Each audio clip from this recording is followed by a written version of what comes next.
అదరగొట్టే కారం రంగు రుచి ఆచి కారం పొడి. భారత్ మాతాకి, భారత్ మాతాకి.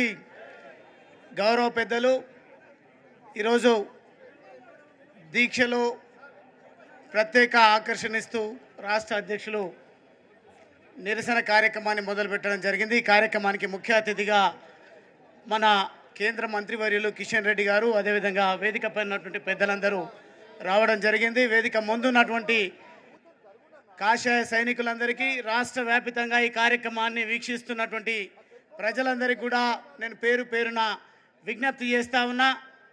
గత బీఆర్ఎస్ ప్రభుత్వంలో ఏ రకమైనటువంటి వంచన, అన్యాయం దళితులకు ప్రత్యేకించి జరగడం జరిగిందో అంతకంటే మరీ దారుణంగా ఈ రాష్ట్ర ముఖ్యమంత్రి రేవంత్ రెడ్డి గారు ప్రజలను మోసగించడమే కాకుండా, దళితులను వంచడమే కాకుండా రకరకాల కార్యక్రమాలను బీసీ డిక్లరేషన్ అంటూ కామారెడ్డిలో, దళిత డిక్లరేషన్ అంటూ చేవల్లిలో రకరకాల కార్యక్రమాలు చేయడం జరిగింది.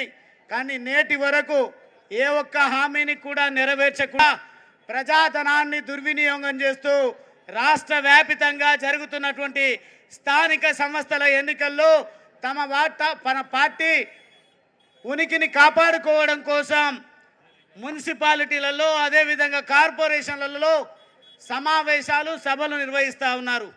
దమ్ముంటే రేవంత్ రెడ్డి గారు సమాధానం చెప్పాలి. ఏ ఎండగా గొడుగు పట్టే నైజం కలిగినటువంటి నాయకుడు రాష్ట్రానికి ముఖ్యమంత్రి ఉండడం అనేది చాలా దౌర్భాగ్యంగా భావించాల్సినటువంటి అవసరం ఉంది. ఈరోజు ఎక్కడికి వెళ్తే అక్కడ మాదిగల దగ్గరికి వస్తే నేను మాదిగ బిడ్డను అని చెప్పేసి మాట్లాడతారు. రైతుల దగ్గరికి వస్తే రైతుల దగ్గర ఇంకో వేషం వేస్తారు. మళ్ళీ ధనికుల దగ్గరికి వెళ్తే నాకు పేదరికం అంటేనే తెలియదు, ఎప్పుడు ఆకాశంలోనే విహరిస్తా అన్నట్టుగా మాట్లాడతారు. మా నాన్న పోలీస్ పటేల్, మా తాత ఇంకో పోలీస్ పటేల్ అని చెప్పేసి మాట్లాడతారు. మీరు ఏ పటేల్ ఉండని, ఏదైనా ఉండని, రాష్ట్ర ముఖ్యమంత్రిగా కొంత గౌరవంగా వ్యవహరించాల్సినటువంటి అవసరంతో పాటుగా ఇచ్చిన హామీలను నెరవేర్చే దానిపైన ప్రభుత్వం దృష్టి సారించాలే తప్ప ఎప్పుడూ ఎన్నికల యావతో ఈరోజు ప్రజలను వంచకూడదు అని ఈ రాష్ట్ర ముఖ్యమంత్రి గారికి హెచ్చరిక చేయడంతో పాటు ఏమయ్యింది, దళితులకు ఇస్తానన్నటువంటి 12 లక్షల దళిత బంధు పేర్లు మార్చిండ్రు, ఫిగర్లు మార్చిండ్రే తప్ప ఇప్పటి వరకు మీరు దళితులకే కాదు ఏ వర్గానికి ఏం ఉరగబెట్టిండ్రో సమాధానం చెప్పాలని రాష్ట్ర ముఖ్యమంత్రి గారిని నేను డిమాండ్ చేస్తూ ఈరోజు భారతీయ జనతా పార్టీ ఆధ్వర్యంలో మా రాష్ట్ర నాయకుడు రామచంద్రరావు గారి నాయకత్వంలో జరుగుతున్నటువంటి ఈ మహా ధర్నా ద్వారా రాష్ట్ర ప్రభుత్వానికి హెచ్చరిక చేయడంతో పాటు ఈ రాష్ట్ర ప్రభుత్వానికి ఎన్ని హెచ్చరికలు చేసినా, ఎన్ని విధాలుగా మొరపెట్టుకున్నా కనువిప్పు కరిగేటువంటి పరిస్థితి లేదు. కాబట్టి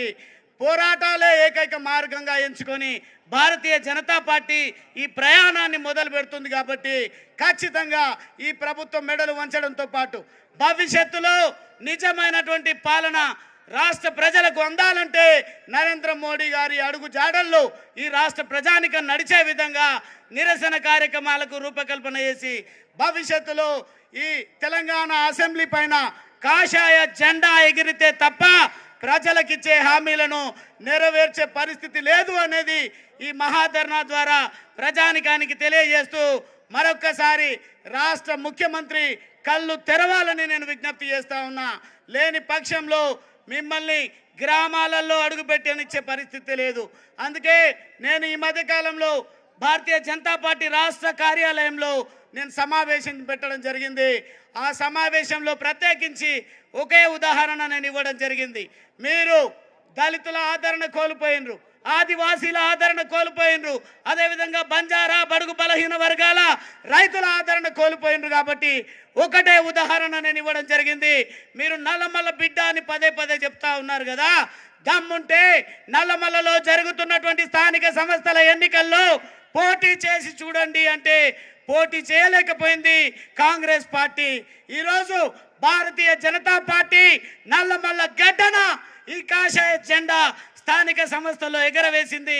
రాబోయే రోజుల్లో కూడా రాష్ట్ర అసెంబ్లీ పైన కాషాయ జెండా ఎగరవేస్తాం.